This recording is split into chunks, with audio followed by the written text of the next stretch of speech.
The Ghost of the Mountains.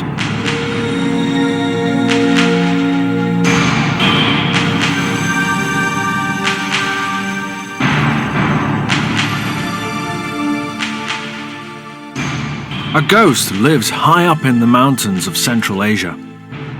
It hides in the forests and usually only comes out at night.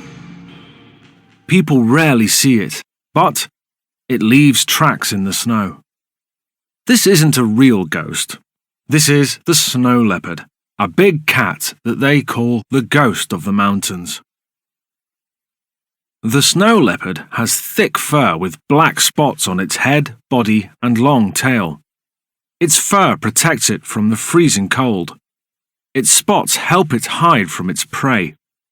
It also has big paws to help it walk on the snow. Snow leopards eat wild sheep and goats. When they attack other animals, they can easily jump up to 50 feet. They are very strong and can kill animals that are 3 times bigger than them.